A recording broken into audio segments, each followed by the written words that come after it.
खबर यह है कि अभिनंदन की तरह एक और इंडियन पायलट को गिरफ्तार कर लिया गया है, जहाज को हिट किया गया है। पाकिस्तान ने आज सुबह अपना एक ऑपरेशन लॉन्च किया जो कि वेल प्रिसाइज, एक्यूरेट और टाइमिंग के लिहाज से कमाल था, जिसकी वजह से पूरा भारत हिल कर रह गया। पाकिस्तान ने उनके एयर बेसिस पर, उनके असले के डिपो पर, उनके एयर डिफेंस सिस्टम पर और तमाम उन जगहों पर जो कि मिलिट्री के ज़ेर इस्तेमाल थी, उन पर अटैक्स किए।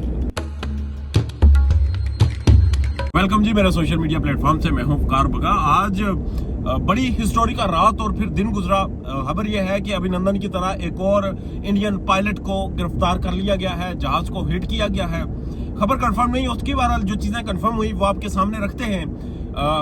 पाकिस्तान ने आज सुबह अपना एक ऑपरेशन लॉन्च किया जो कि वेल प्रिसाइज, एक्यूरेट और टाइमिंग के लिहाज से कमाल था, जिसकी वजह से पूरा भारत हिल कर रह गया। उसके बाद भारत की ISPR सोफिया कुरैशी की तरफ से सामने आकर ये बताना पड़ा कि जी हम जंग नहीं चाहते, अगर पाकिस्तान मजीद एस्केलेशन नहीं करता तो ये जंग यहीं पर रुक जाएगी। यही चीज पाकिस्तान मुसलसल कह रहा था कि भाई हम नहीं जंग चाहते, हम इकोनॉमिकल गुर्बत के खिलाफ, हम सेहत के मैदान में, हम दीगर चीजों पर दौड़ लगाते हैं, जंग करते हैं, लड़ते हैं, मुकाबला करते हैं, मगर हम वेपन्स की जंग नहीं करते। हम इकोनॉमिकल कमजोर कंट्रीज हैं, मगर भारत शायद किसी खुमार में था हमेशा की तरह। मैं हैरान हूं, मैं एक कॉमन पर्सन हूं, मैं हैरान हूं कि इंडिया के अंदाजे इतने गलत कैसे हो सकते हैं। आपको पता है कि आपकी इकोनॉमिकल पोजीशन क्या है, दुनिया में आपकी स्टैंडिंग क्या है, दुनिया में कौन कौन सिर्फ आपको चाय पानी पिलाता है और कौन आपके साथ वाकईतन खड़ा है, कौन आपके साथ इंफॉर्मेशन और टेक्नोलॉजी शेयर करता है और कौन सिर्फ आपको दिलासा देता है।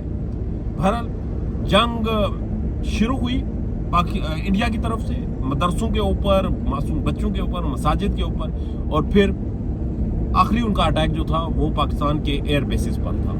पाकिस्तान ने उनके एयर बेसिस पर, उनके असले के डिपो पर, उनके एयर डिफेंस सिस्टम पर और तमाम उन जगहों पर जो कि मिलिट्री के ज़ेर इस्तेमाल थी, उन पर अटैक्स किए हैं। मुझे ये बताते हुए खुशी हो रही है, ये बिल्कुल एक अफसोसनाक है कि जंग हो रही है, मगर बताते हुए खुशी हो रही है कि पाकिस्तान की तरफ से कोई भी अटैक सिविलियन आबादी के ऊपर नहीं किया गया, जिस तरह इंडिया पिछले दिनों से मुसलसल करता आ रहा था।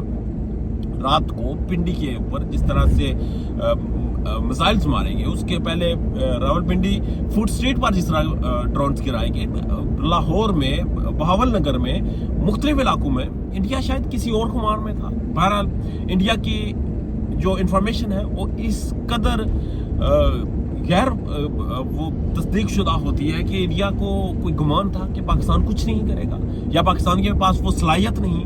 पाकिस्तान ने अपनी सलाहियत दिखाई, अपनी टेक्नोलॉजी दिखाई, अपनी जंगी महारत दिखाई और फिर इंडिया को मलिया मेट कर दिया। अब ये आर्गुमेंट सामने आ रहा है कि इंडिया मजीद जंग नहीं जा रहा, मजीद जंग होगी नहीं होगी, सिचुएशन क्या है ये आपके साथ अपडेट करेंगे। मगर इस वक्त तक मेरी जो इस पर अंडरस्टैंडिंग बिल्ड हुई है वो ये है कि ये मामला फिलहाल नहीं रुकेगा। एक तो पायलट का मामला अभी तक पेंडिंग है कि ये पायलट गिरफ्तार हुई नहीं हुई, कौन पायलट थी, क्या कहानी थी, और दूसरा अभी तक पाकिस्तानी फोर्सेस की तरफ से कोई भी इस तरह का इंडिकेट नहीं दिया गया कि हम मजीद अटैक नहीं करेंगे। बहरहाल इंडिया अब ये चाह रहा है कि पाकिस्तान मजीद अटैक ना करे। पाकिस्तान ने जो क्लेम किया था, जो कमिटमेंट दी थी कि वो अटैक करेगा और वेल प्रिसाइज अटैक करेगा, वो उन्होंने करके दिखाया। आगे क्या होता है, आज का दिन बड़ा अहम है, स्पेशली आज की रात। आप लोगों से एक मरतबा फिर गुजारिश है, झूठी खबरों, अफवाहों पर यकीन ना रखें। वो उन अफवाहों पर जो कि आपके लिए मसाइल का बायस बने, आपकी फैमिली के लिए मसाइल का बायस बने। बहरहाल महफूज रहें, अपने घरों के अंदर रहें, गैर ज़रूरी बाहर निकलने से गुरेज करें। इजाज़त दीजिएगा, अल्लाह ने के बाद।